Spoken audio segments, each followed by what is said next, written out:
such a great honor to receive this in this year when we recognize and celebrate and honor women. There are moments in Oscar history that we never forget, right? But there was one moment, on the night of the 1993 awards, that was not only memorable, but also one of the most enduring rumors.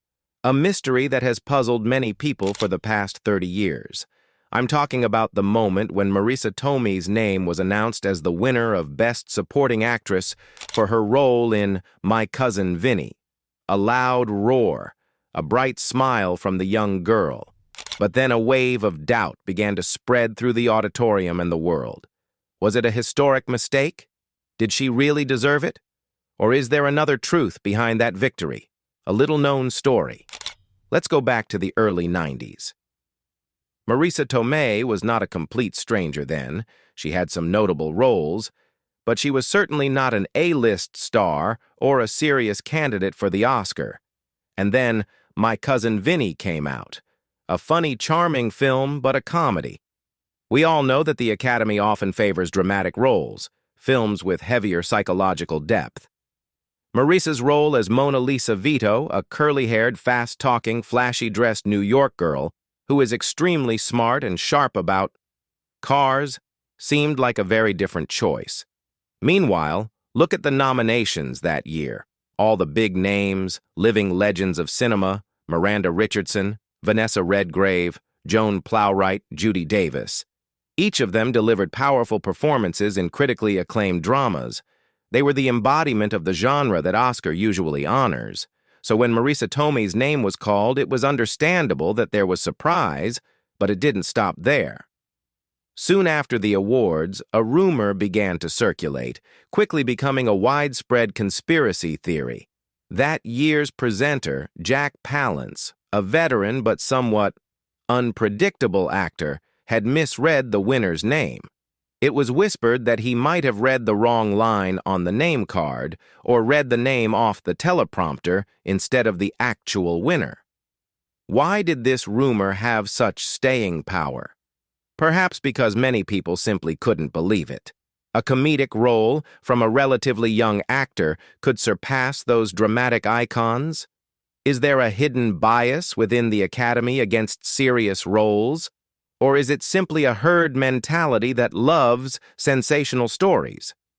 Rumors have gone further, suggesting that the Academy, so embarrassed by the live-streamed blunder, decided to look the other way and let Marisa keep the statuette rather than make a public correction. But folks, the truth is often not as exciting as the rumors. Over the years, insiders have spoken out to clarify. First, let's talk about the Oscar vote-counting process. It is done by the prestigious auditing firm Price Waterhouse, now PwC. They not only count the votes, but also have an extremely strict process at the awards ceremony. There are always two auditors from PwC standing on either side of the stage, each holding a set of identical results envelopes. They are instructed that if the presenter reads the wrong name, they must immediately step out on stage, interrupt, and announce the correct winner. That night, there was no intervention. Not a single auditor stepped out, simply because there was no mistake. The Academy of Motion Picture Arts and Sciences has also repeatedly affirmed the validity of this victory. They stated that if there were any mistakes, they have a process to handle them immediately.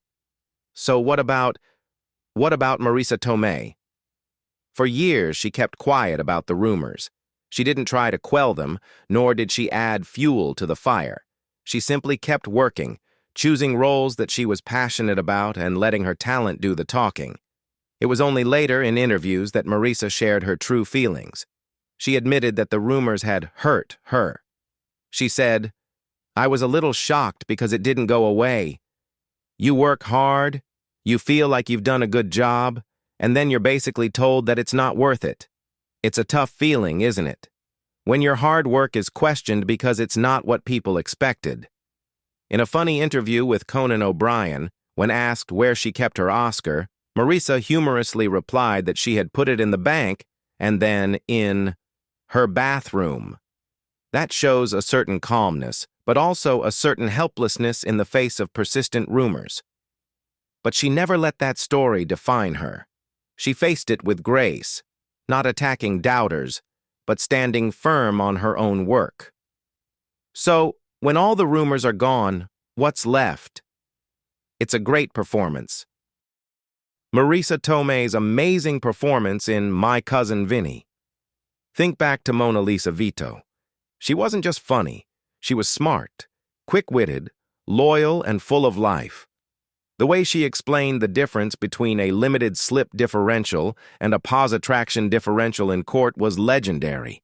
It wasn't just a funny detail, it was the key to solving the case, showing the depth and preparation that went into the role. That performance had a life of its own. It went beyond a mere comedy. In fact, many lawyers and judges have since recognized My Cousin Vinny as one of the most accurate depictions of the legal process in court ever made. And Marisa's character played a big part in that. And Marisa Tomei's subsequent career has been the clearest answer to any doubters. She didn't sink. She continued to shine, receiving 2 more Oscar nominations for her roles in the Bedroom and The Wrestler. That proved that the 1993 win was not a fluke or a mistake. It was a recognition of a true talent, a talent that has consistently proven its worth over time. Perhaps the real story lies not in the rumors, but in the talent itself that overcame all prejudices about film genres, about academic prestige, to touch the hearts of audiences and even the votes of the Academy. What do you remember about that 1993 Oscar night? Did you believe the rumors about Jack Palance at the time? What was Marisa Tomei's most memorable moment in My Cousin Vinny for you?